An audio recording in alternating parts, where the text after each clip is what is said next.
Hello, everybody. It is Monday, and as promised, I am going to talk about something I started talking about on Friday and then thought this is a much bigger topic. I will talk about it on Monday when there is more time. But first, I am excited because the best part of Passover is now in stores right now. Passover chocolate and Passover potato chips. Most parts of Passover, which starts at the end of the month, it starts on the 30th. But most parts of Passover suck ass. I try to make a lot of my own food because the store-bought food is terrible. But there are three things that are really good at Passover: the potato chips, the chocolate, and the Coca-Cola, which I don't drink anymore because I don't really drink sodas except on rare occasions. But they have to take out things like high fructose corn syrup because corn syrup, Sephardic Jews can't have corn during Passover. And so they take out the cheaper ingredients that these things usually use year round and use like higher quality ingredients because they have to. And oh my god, kosher chocolate and kosher for Passover chocolate and kosher for Passover chips are freaking delicious, and I am so excited. And now the question is, do I eat them now because they're incredibly expensive, or do I wait until actual Passover?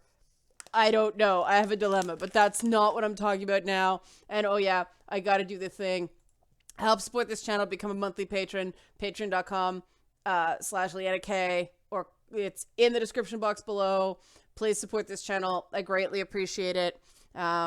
It means I won't have to go out and start courting sponsors, which I really don't want to do because every experience I've had with sponsors has not been the funnest thing in the world. No matter how much they say we don't want to dictate your content, they do dictate your content. And this is another topic that most sponsors do not want people talking about. It was something, like I said, I touched on Friday, and then I thought this is a big topic. But the not so fine line, I think, between the idea of glorifying violence through a work of media and glorifying service through a work of media. And a lot of these video games kind of sort of don't cause violence, but it glorifies it. And I'm nothing like Trump because I'm left wing types in video games seem, the more I read, to be trying to cover up an anti-military. Sorry, I'm rubbing my nose because it looks like I have a nosebleed, but it's just really red. Okay.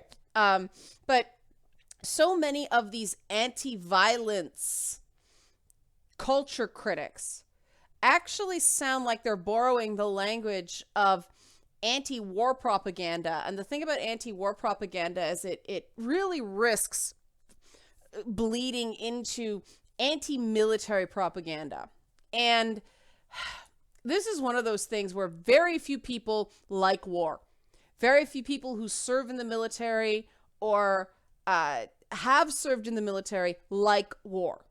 But some people recognize that war is a necessity, and when it comes to serving, doing things that nobody really wants to do but realize that some people have to, that we should respect the people who voluntarily sign up to do that, so we have sufficient military that the government doesn't have to start drafting people. We haven't had conscription in the US or Canada in a very, very long time because we have enough people volunteering for the military to get the job done.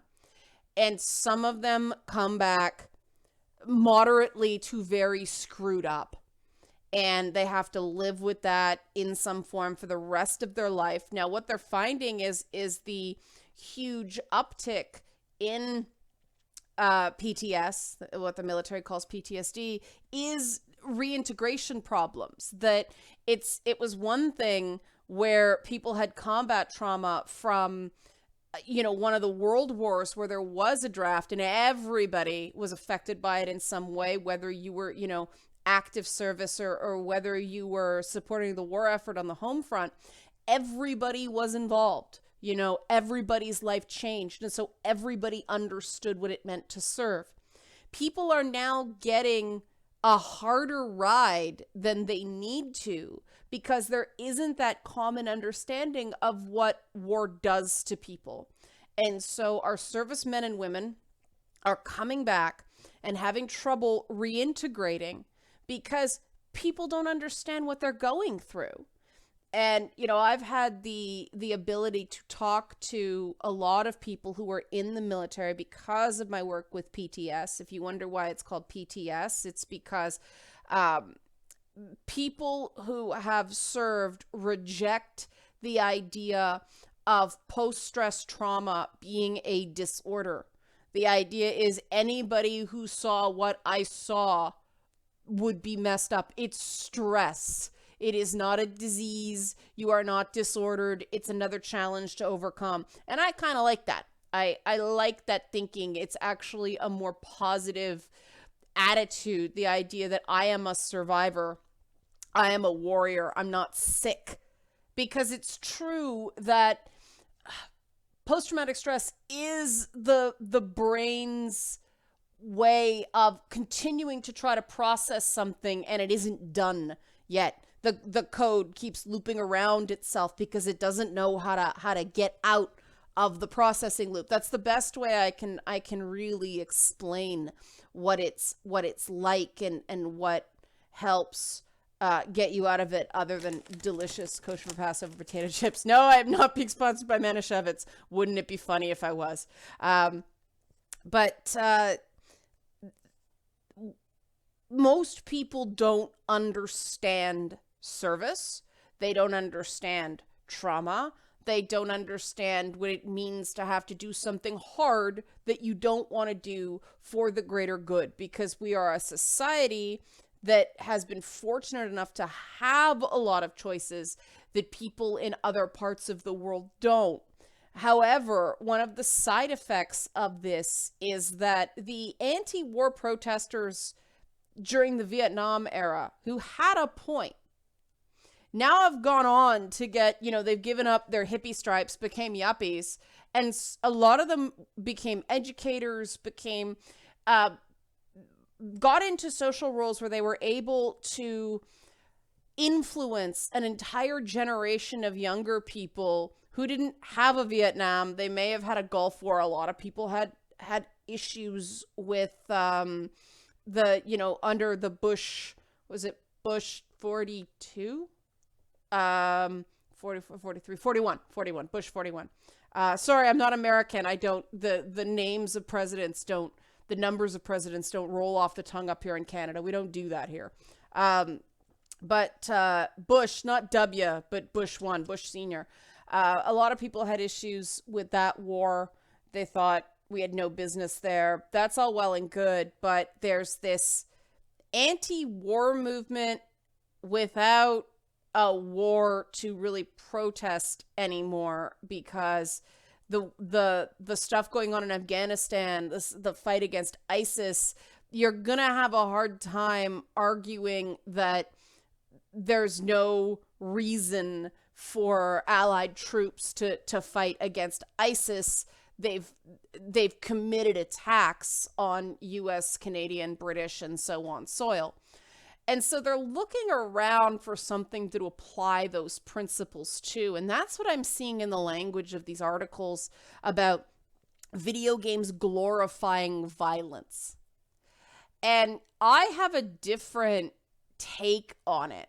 And I've been thinking about this a lot, because I admit that I believe it was those Medal of Honor clips, the ones that they sort of slows the screen down and it does sort of an X-ray view of the damage it's actually caused when the bullet hits a target. I thought those were pretty cool effects. I did kind of go, whoa, when I played that game and saw it. And I had to really break down over the weekend my whoa cool response to it. Was I going, whoa cool, this guy just got his skull shattered by a bullet, that's awesome? Or was it, whoa cool, that's a heck of an effect? Whoa cool, what cool technology? And I realize there is an element to this, and people never believe me when I say this, but there is an element of, whoa cool, you actually made me think about the damage a bullet does when it enters the human body. And I don't think that's cool. I like the fact that this little graphic kind of reminds us of, yeah, this is a video game right now, but in real life, this is what it does. And the effects like that kind of slow down and quote unquote reward the player with a cool little animated effect, you are rewarding skill, yes, and some people go, well, that's glorifying violence. It makes people think that violence is a good thing because pleasure centers in the brain tripped. We are not that lizard brained. And I know this because of my own reaction, and people go, well, you're not, but. Yeah, this is when people start going out of their way to not say, but you're a girl. You're not infected by toxic masculinity. We're not talking about you. Bullshit. I'm a gamer. I like these games. I like the exact same games and for the exact same reasons that a lot of guys do. There's certain things I can't access in video games because they don't match my experience, and I'd like them to, because I don't think I'm that different from the guys who play games. And since I'm very interested in the stories of male characters, I think that guys would find it just as interesting to have relevant stories about women in video games, because when somebody's in a video game, you see them as like yourself. You're not like, oh, I can't relate to this character because she's a girl. You find the things in the game that you do relate to, and you go, oh, we're not that different. And so I reject the idea that because I'm a woman, I'm somehow not affected by video games the same way. That's biological determinism, and I reject that. I believe it's because of that gamer gaze I talk about. First of all, I know that this is not a real person. I would be horrified if it was. I think it's cool that when games don't shy away from the violence, they don't make it glorified or glamorized. And I fully acknowledge that the God of War games do exactly that. I think it trips the brain for a different reason, because it's so surreal, because it's such a ballet of blood. It's not, people are never going to be able to recreate, swords chained to your wrist, flipping around like poi balls. When we get into actual military situations, it's a little bit different because of, the marketing of, what is the civilian version? Humvees are the actual military things. Hummers, I know, funny car name, were the ones that they marketed during Desert Storm because people saw them on TV and wanted a car that looked like that. That's the concern people have with things like AR-15 rifles. They are disturbed by the fact that they are made to look like military weapons, even though they are not fully automatic. They don't do the same things as the military weapons. It's encouraging that weekend warrior shit, that people wouldn't have the same problems with the guns if they looked more like hunting rifles. I've talked to people who are gun aficionados, and they support things like the AR-15 because it's a good multi-purpose weapon, that if they want something for personal protection and they want to hunt with it, you can buy one gun and do all of that. I see what they're saying. I'm not sure I agree. I'm not sure an AR-15 is terribly useful in close quarters at all. But I see the point. I also see the point of the idea that, there is an appeal to some people who are not brave enough to enlist in the military, but want the reflected glory of being in the military. And that's why we have to talk about service versus violence. And we have to stop looking at the military on a paradigm of violence and stop talking about it as if, oh, you're pinning medals on people's chests because they went out and killed people. That's not how the military rewards medals. It isn't. Those kill counts you see in movies and TV and things like that, that is not an official military thing. That is things that um, guys do over there. And a lot of snipers are still men, people like that. I'm not sure it's an effective way of coping, but it is a way of coping. No really time to talk about that right now. But when you play a video game, it is not the same as going out and buying an AR-15 or any other gun.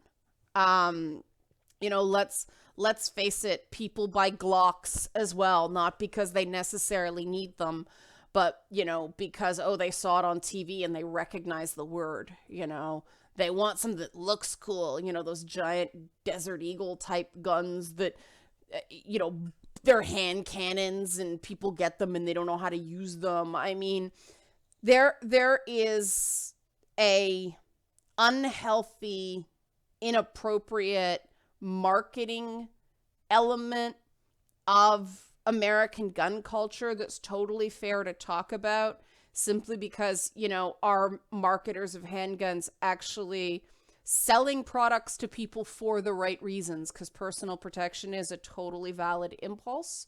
But if people are buying more gun than they can handle because of a certain cool factor, it's like anything, right? It's like people who have one kid and buy a minivan. It's dumb. It's a waste of money. You're not going to get, proper enjoyment out of that product.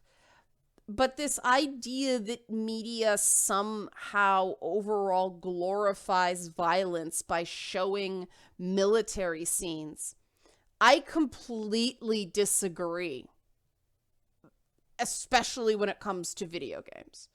I've watched some of the military TV shows. I see the occasional military movie. My husband doesn't like military movies. They're too gory, so I admit I haven't seen American Sniper yet. But the video games, and then I watch shows like The Brave. Those shows are not accurately depicting the military experience. If you actually talk to somebody who was in the military, they talk about the downtime and how freaking boredom is the big killer over there. There's their very regimented daily existence, which is part of the reintroduction to civilian life that people have trouble with. They don't always know what to do with themselves. But there's a lot of boredom that happens when you're waiting for something to happen. There's a routine. And a lot of people really enjoy the routine when they're in the military, the things that are done to alleviate that boredom. Whenever my stepfather very rarely speaks about the Korean War, he always talks about it was predominantly just boring. That's his most prominent memory, which is why he started smoking, and it took him decades to quit.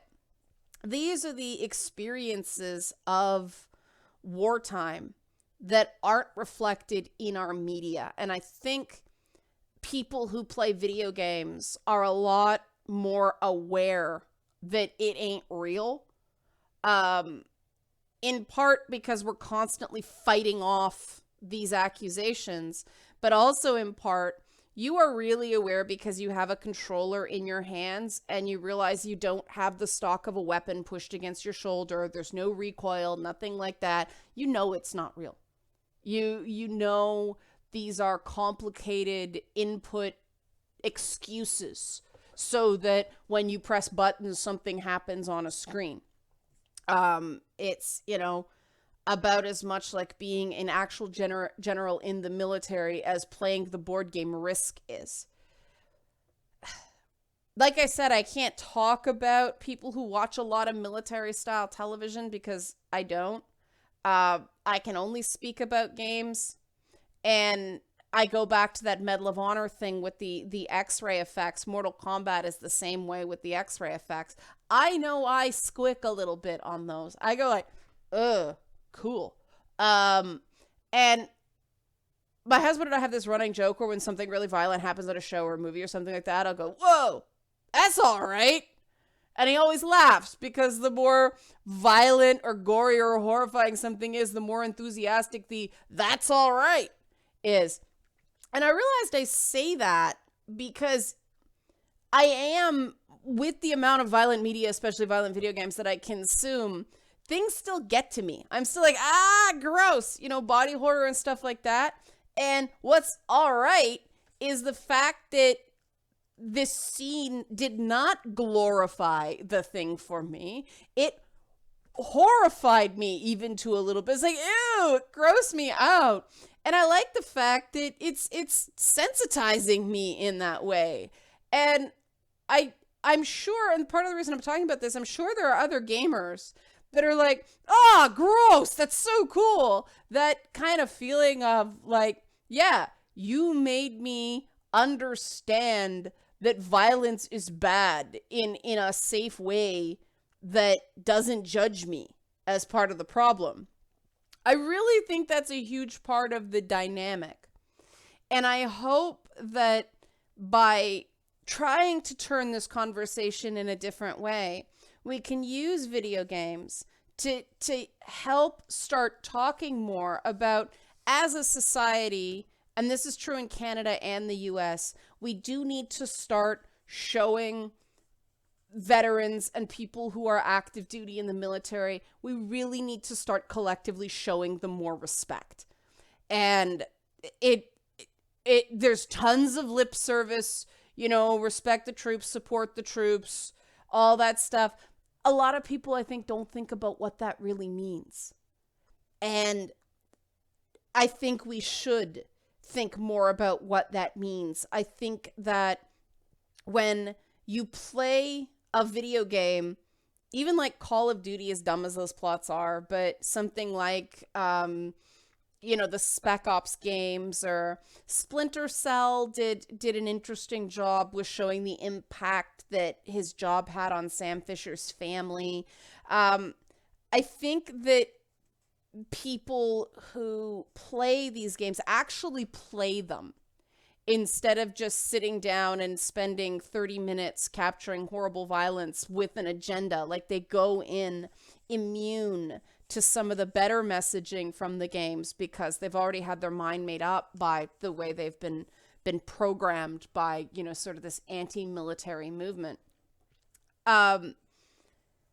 There are issues with some segments of the population buying into the thuggery of it all, but these are not the people that really actually serve. They have every reason to be proud that they put it on the line, that they signed up and actually served and went through all the boring stuff and went through the ungodly heat in the place they're deployed to, and dealt with the boredom and dealt with the separation of their from their families. The babies are born, their kids are growing up, and they're not there. That's something that deserves a lot more respect than we collectively currently give it. And I go back to that idea that there's just not enough of us doing that. And I think that all the focus on, video games kind of sort of don't, but kind of do glorify cause violence arguments take away from the fact that interactive entertainment has the real potential to sensitize us more to what people in the military have to deal with.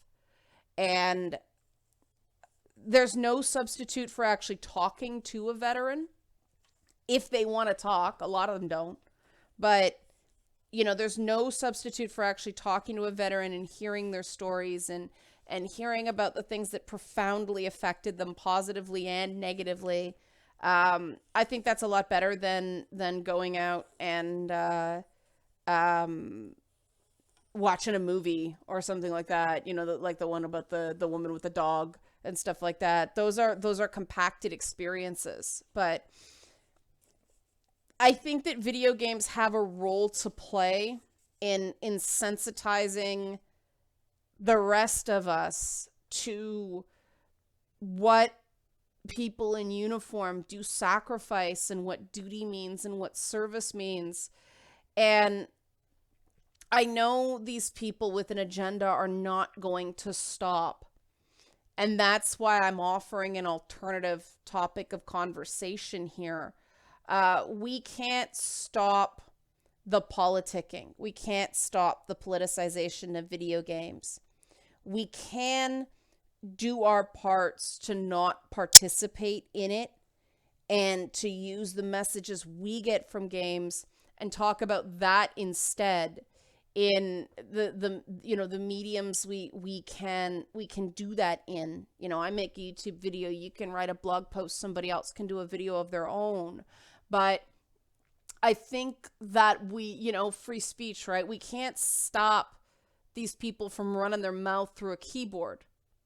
We can offer alternative ideas that give people another perspective on it. Let people know that there is more to this discussion than a binary argument on violence. There's more nuance. There's there's more dimension to it. And so I hope anybody that, do serve in the military or have family that's in the military, I wonder what ways can people make you feel more appreciated, because I know a lot of people, they come back, they don't think anybody cares. I saw it in my stepdad's case. He was sheepish about wearing UN medals at military history nights the first time he went. He kept it in his pocket. He keeps it in his pocket at Remembrance Day ceremonies. And all these guys who have they're military medals, but it's not like active combat stuff. They see my stepdad's Korea medal and they're like, whoa. And we had to encourage him to wear it the first time. The second event, he actually wore it from the outset. He was able to kind of stand in a little bit of pride of what he did. And I think that hopefully military video games can facilitate stuff like that, because it really does matter. People should not feel like after they were deployed to literal war zones, they come back to a civilian population that never, doesn't even come close to understanding what they did, but doesn't even respect it. That bothers me. And so, hopefully, maybe there's something we can get going. Maybe there's some gaming initiative that can, I know there's ones for sending consoles to deployed individuals, deployed gamers, but maybe there's something we can do for people after they come back home. I don't know. This is just the beginning of a conversation here. I just think it's important because I know how angry these articles make me. I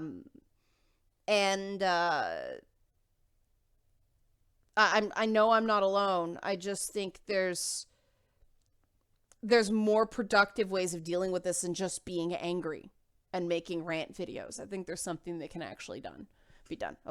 Okay, that's my thoughts. Chips and chocolate, man. Chips and chocolate. Okay, thanks for watching.